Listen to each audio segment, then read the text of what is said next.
제4장 축복의 과정. 제1절 축복의 상대 결정. 1.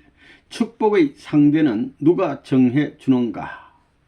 창조의 본질적 원칙으로 보게 되면 상대도 하나님과 부모가 창조했으니 자기가 찾는 게 아니라 재창조의 법도에 따라 아버지, 어머니, 하나님이 찾아주는 것입니다.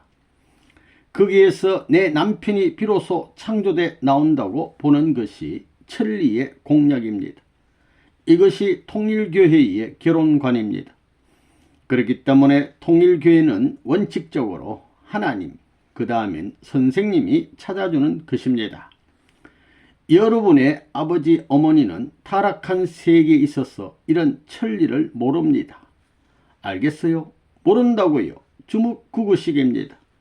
그렇지만 통일교의 문선생은 이런 원칙, 천륜의 공약을 중심 삼고 질서를 세울 수 있는 기준을 알았기 때문에 이 기준을 따라가지고 이와 같은 이상을 중심 삼아 하나님의 보호 밑에서 참 부모로서 여러분의 아버지, 어머니를 대신해 가지고 여러분의 결혼을 주선할 수 있다 하는 것이 이론적 창조 이상입니다.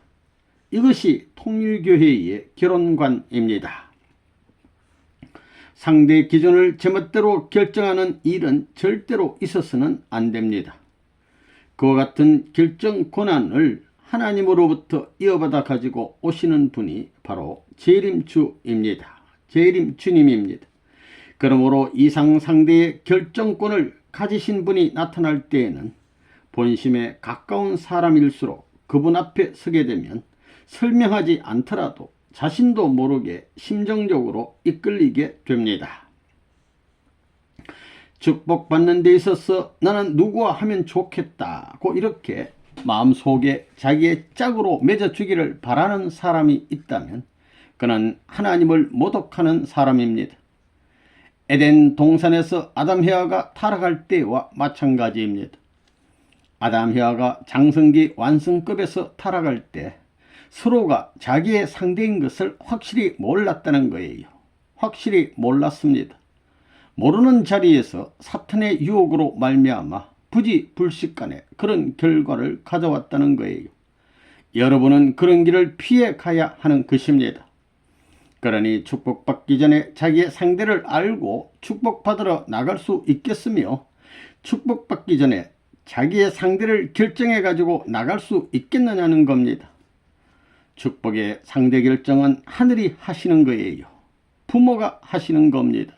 즉 아담의 아버지 되는 하나님이 하시는 거예요. 이런 것을 볼 때 한국의 전통 혼례식이 천법에 해당하는 결혼 방법이라는 것입니다. 부모의 성낙 없이는 절대로 결혼을 못한다는 것입니다. 이것은 절대적입니다. 그렇기 때문에 아들, 딸 되는 사람들은 자기가 좋아하는 사람이 있어 마음에 이끄들랑 그 즉시 부모에게 보고를 하라는 것입니다. 그 사람을 좋아한다는 말이 입에서 나오기 전에 먼저 부모의 공인을 받으라는 것입니다. 둘이 사귀어도 좋다고 인정해주면 그것은 괜찮은 거예요. 보고하고 연애를 하는 것은 죄가 안 된다는 거예요. 그러나 보고하지 않고 하는 일은 인정할 수 없다는 것입니다. 2. 자기 스스로 상대를 결정하지 말라. 여러분 스스로 상대를 결정하지 말아야 합니다. 특히 기도해가지고 하지 말라는 거예요. 그런 사람을 두고 보면 좋지 않다는 거예요. 이 선생님이 예전에 그런 두 사람에게 탕감 조건을 세워주고 축복해 준 사실이 있습니다. 그러나 그 두 사람 다 좋지 않았어요. 그들은 누구라고 말할 수 없습니다. 단지 선생님만 알고 있습니다. 원칙이 그렇기 때문입니다. 물론 선생님이 용서를 해주고 자기들이 탕감 조건을 세웠다 하더라도 결국은 좋지 않다는 겁니다. 반드시 자기 후손의 3대 이내에 그런 현상이 벌어진다는 거예요. 그래서 통일교회가 무서운 곳입니다. 여러분이 선생님을 대해가지고 생각해 볼 때는 선생님이 아무것도 아닌 것 같지만 사실은 무서운 사람입니다. 선생님을 못살게 굴던 사람들은 다 끝장난다는 거예요. 그렇기 때문에 나 자신이 뜻을 대해가지고 일할 때 심각하다는 겁니다. 무책임한 가운데서 무슨 일을 결정하지 않는다는 거예요. 일을 결정하기 전에 먼저 하늘과 상의해서 모든 기준을 세워가지고 결정한다는 겁니다. 그것이 하늘의 뜻이라 할 때는 세상이 어떻게 보든 간에 문제시 하지 않아요. 여러분이 이번에 축복하는 데 있어서 선생님의 뜻에 따라야 되겠습니다. 지금까지 그러지 않고 자기들끼리 좋아하여 결혼한 사람들 중에는 사별한 사람도 있습니다. 선생님이 안 된다고 해도 자기들이 좋다고 자꾸 해달라고 하는 거예요. 죽어도 좋으냐 하고 물어봐도 그래도 좋다는 거예요. 그래서 좋다 해봐라 하고 해줬어요. 아니나 다를까 전부 다 그렇게 되었다는 겁니다. 선생님이 여러분들의 짝을 맞춰 주어서 살고 있는 것은 그들이 딱 맞기 때문입니다. 만약 자신의 상대자가 맞지 않다면 그 어느 쪽이 오래 살지 못하고 죽었을지도 모르는 일입니다. 결혼이라는 것은 함부로 하는 것이 아니에요. 길거리에서 오다가다 만난 사람끼리 하는 것이 아닌 거예요. 자기들끼리 정이 들었다고 하여 결혼하면 결혼한 즉시 이변이 벌어진다는 것입니다. 그러니 뭔가 있다는 거예요. 서로가 맞질 않아요. 소나무는 소나무끼리 접붙여야 됩니다. 서로가 맞는 형이 있다는 것입니다. 이런 것을 알고 여러분이 알고 이번 축복에 새로운 자세를 가지고 임해야 되겠습니다. 자기들 나름의 입장에서 통과하려는 그런 자리에 절대 서지 말기를 부탁합니다. 그리고 축복이란 것이 나라를 위하고 세계를 위하여 하는 것임을 알아야 합니다.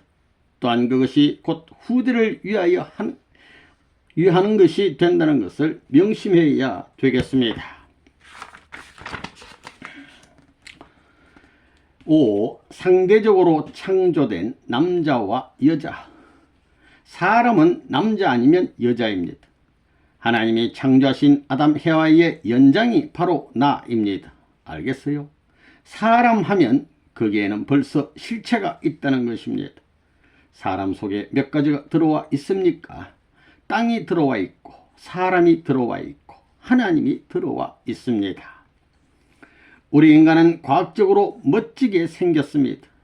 그렇기 때문에 만약 여자들이 무슨 남자가 저렇게 생겼어 하고 웃는다든가 남자가 여자들을 보게 될 때 저 여자는 궁둥이가 크고 뭐가 저렇게 생겼어 라고 한다면 벌받아요. 아무리 못생겼어도 그 여자 남자는 창조주의 최고의 글작품입니다. 6. 여자의 아름다움과 남자의 매력. 얼마 전 선생님은 영국에서 여성의 아름다움은 얼굴에만 있는 것이 아니라고 말한 적이 있습니다. 보통 사람은 얼굴만 보고 미인이다, 아니다 라고 말하지만 얼굴은 몸의 일부분일 뿐입니다. 전체를 보아야 한다는 것입니다. 얼굴은 미의 기준 가운데서 세 번째입니다. 사람의 미를 평가하려면 손, 발, 걸음걸이, 음성은 물론이고 앞에서도 보고 옆에서도 보고 모든 방향에서 보지 않으면 안 됩니다. 인간의 아름다움이라는 것은 얼굴에만 있는 것이 아닙니다. 사방팔방에서 보고 느낄 수 있습니다. 아름다움은 공과 같이 입체적인 것입니다. 위에서 보아도 옆에서 보아도 어떤 방향에서 보아도 자기 나름의 완성된 아름다움을 지니고 있습니다. 그렇기 때문에 자기 아내의 얼굴을 함부로 평해서는 안 되는 것입니다. 미인 가운데는 가난한 사람이 많습니다. 그러나 덕이나 복을 지니고 있는 여성은 다릅니다. 얼굴이 예쁜 미인도 아이를 2-3명만 낳으면 벌써 얼굴이 이상해지는 경우를 봅니다. 그러므로 아이를 낳아도 아름다움을 유지할 수 있는 사람이 아름다운 여성이라고 보지 않을 수 없습니다. 여러분은 꽃 중에서 아름다운 꽃이 무엇이라고 봐요? 여러분은 어떤 것을 좋아하는지 모르지만 선생님은 나팔같이 생긴 꽃을 좋아합니다. 왜 그러냐 하면 나팔같이 생긴 꽃은 향기를 멀리 풍깁니다. 나팔같이 생긴 꽃은 뭘 의미하느냐 하면 깊은 사랑을 의미합니다. 향기가 멀리 퍼집니다. 나팔같이 생겨야 향기가 멀리 퍼집니다. 그렇기 때문에 나팔꽃형일수록 향기가 많이 납니다. 그러니까 여자들이 꽃이라면 깊은 사랑의 심정을 여자들이 가져야 합니다. 아름다운 향기를 가진 꽃은 만민이 좋아하는 것입니다. 그리고 백합꽃이 단조롭지만 우아한 멋이 있습니다. 깨끗하고 우아한 백합꽃은 잎인지 줄기인지 알 수 없으리만큼 같은 색으로 피어있는 것을 보면 감상적이고 정서적인 꽃입니다. 역사가 있는 꽃이라고 봅니다. 그와 같이 아가씨들은 나팔꽃 혹은 백합꽃 같이 되어야 되겠습니다. 우아하고 깨끗한 꽃이 되어야 합니다. 7. 여자와 화장. 인간도 자신을 사랑해줄 사람을 찾아서 몸치장하고 마음을 다듬습니다. 특히 여자가 밤낮으로 화장대 앞에 앉아 얼굴을 거울에 비춰보고 화장을 하는 것은 자기를 사랑하는 사람으로부터 더 많은 사랑을 받고자 하는 욕망 때문입니다. 영원한 아름다움을 간직하기 위해 몸을 치장하는 여인들의 행위는 결사적입니다. 마치 남자들이 전쟁터에 나가 적군과 마주하여 생명을 걸어놓고 피를 흘리며 싸우는 전쟁터를 생각하는 것을 볼 때, 전쟁터를 생각하게 하는 것을 볼 때 한편으로는 가엽게도 생각되지만 아름다움을 영원히 간직하고 싶어하는 노력에 사랑을 느끼기도 하는 것입니다. 우리 통일교의 아가씨들은 화장을 하거나 맵시를 내지 않고 뜻을 전하기 위해 동분서주합니다. 그렇지만 화장하고 싶고 맵시도 내고 싶은 마음은 있을 것입니다. 상대자가 생기기 전에 자신의 미모에 어느 정도 만족하던 사람도 상대자가 생기고 나면 자신의 미모에 더욱 신경을 쓰게 됩니다. 상대자에게 잘 보이기 위해서입니다. 자신의 엉덩이가 크지나 않나, 허리가 너무 굵지나 않나, 키가 작다거나 얼굴이 밉지 않나 하는 생각을 하게 됩니다. 그런 생각과 행위는 상대자 앞에 아름다운 꽃으로 피어 향기를 풍기고 싶다는 뜻인 것입니다. 그래서 리드미컬한 몸짓을 하고 매력적으로 보이기 위해 노력을 합니다. 이와 마찬가지로 여러분은 옛날에 다양했던 생활적인 면을 이제부터 뜻을 중심하고 종적 횡적으로 넓혀서 상대자를 맞아야 하는 것이 당면 과제인 것입니다. 여자들로 말하면 매일 새롭고 고운 옷을 받고 입고 싶지요. 대다수의 여자들이 매일 예쁘고 고운 새 옷을 받고 입기를 바랄 것입니다. 그렇다면 내 얼굴에 옷을 받고 입는 이상의 아름다움을 언제나 갖겠다고 생각해 봤습니까? 그 아름다운 옷을 입고 무엇을 하고 싶습니까? 사랑하는 사람을 찾아가고 싶겠지요. 옷은 화롭게 입었다고 해도 얼굴을 찡그리고 사랑하는 사람을 찾아간다면 얼마나 꼴불견이겠습니까? 그때 옷은 참수할 것입니다. 아무리 옷을 아름답게 입었다고 해도 사랑 없이 절망한 사람의 모습으로 입게 될 때 그 옷은 탄식한다는 사실을 알아야 합니다. 비록 옷이 호롭지 않다 해도 그 사람이 만족감과 희열에 찬 얼굴을 하고 있다면 그 옷은 만족해 할 것입니다. 그럴 때 그 옷이라는 것은 사랑 가운데 장식한 구슬같이 빛난다는 것입니다. 사랑 가운데 장식한 그 모든 장식품과 같다는 사실을 알아야 합니다.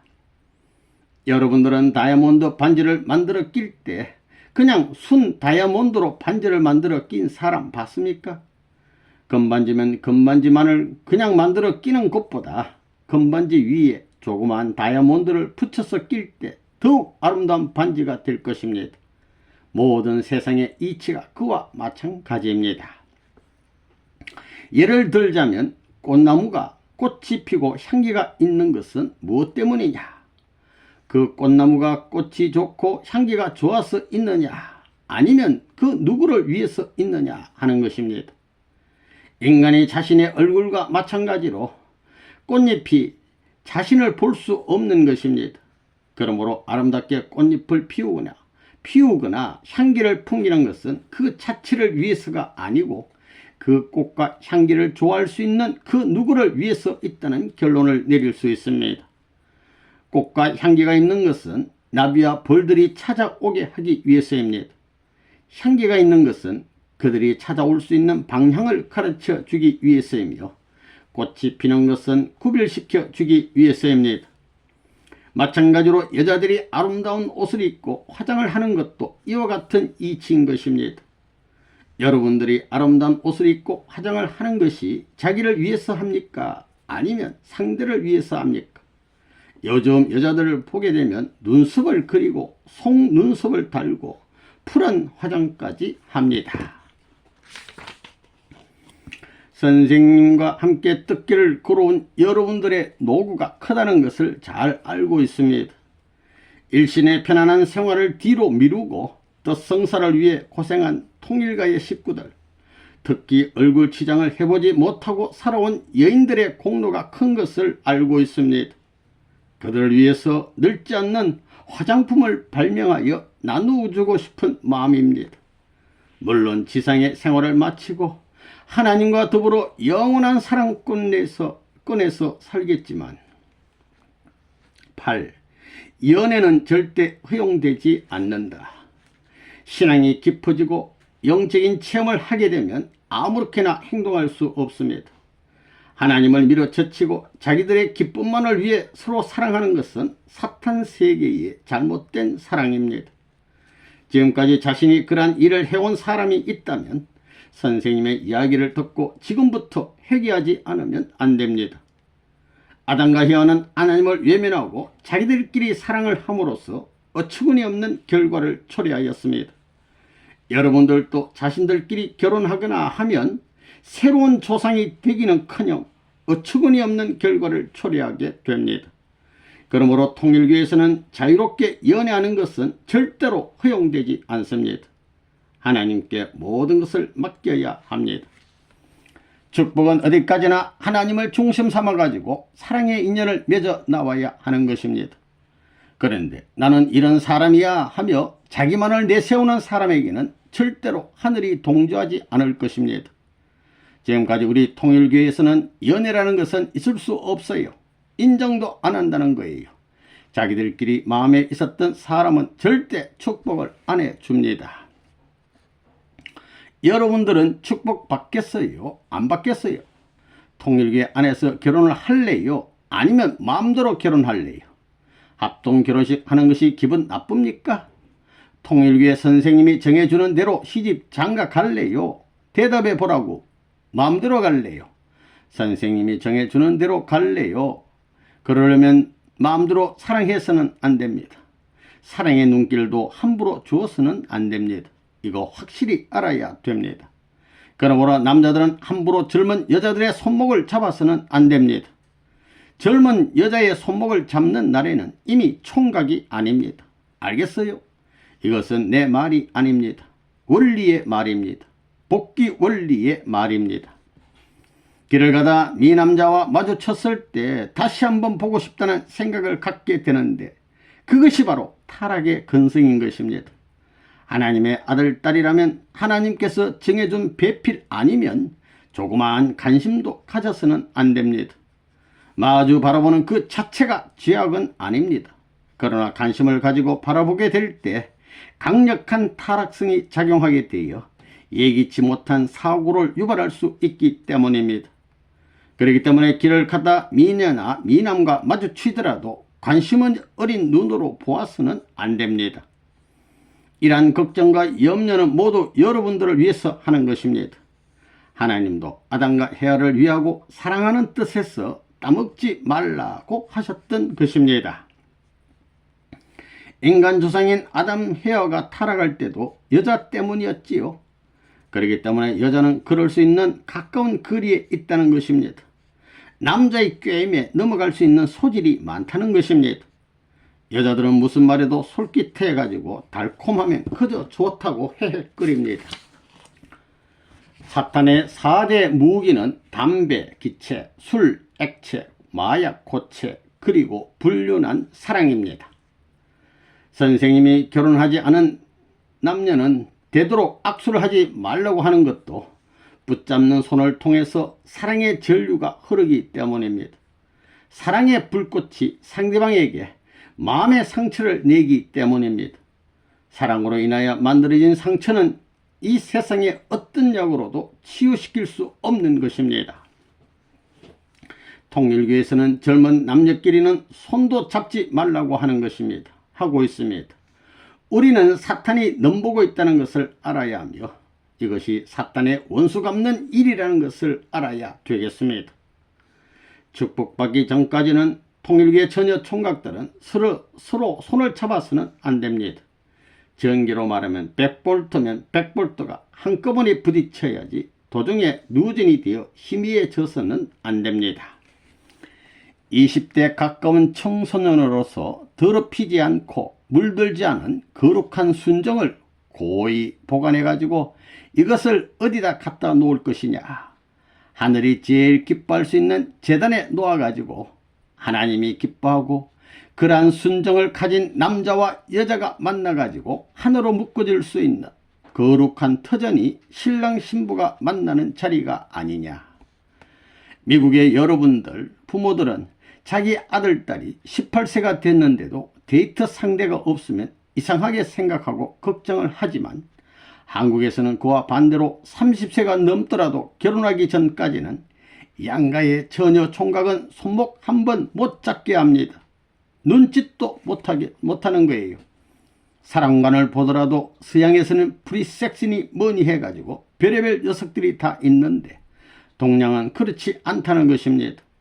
원리적으로 봐도 결혼하기 전에는 순진한 처녀 총각이 되어야 됩니다. 연애 편지를 써야 되느냐 안 써야 되느냐. 연애 편지 쓰기 전에 아버지 어머니한테 편지를 써야 됩니다. 그래서 부모의 칭찬을 받은 뒤에 연애 편지 써야지 칭찬 못 받는 연애 할 수 있어요? 없습니다. 우리 통일교의 아가씨들은 연애할 수 있어요? 없어요? 없습니다. 또 통일교의 총각들은 연애할 수 있어요? 없어요? 없습니다. 그러면 선생님이 강제로 연애하지 말라고 합니까? 아닙니다. 하고 싶으면 해보라는 겁니다. 그러나 못하게 되어 있습니다. 그러니까 결국은 지독하다는 거예요. 그런 것을 강제로 못하게 하면 더 한다는 겁니다. 자기들이 해보고는 스스로 나가자빠져야 하는 것입니다. 통일교에서는 연애를 할 수 없습니다. 절대 할 수 없다는 거예요. 사랑은 하늘로부터 시작하여 하늘로 끝나야 된다는 것입니다.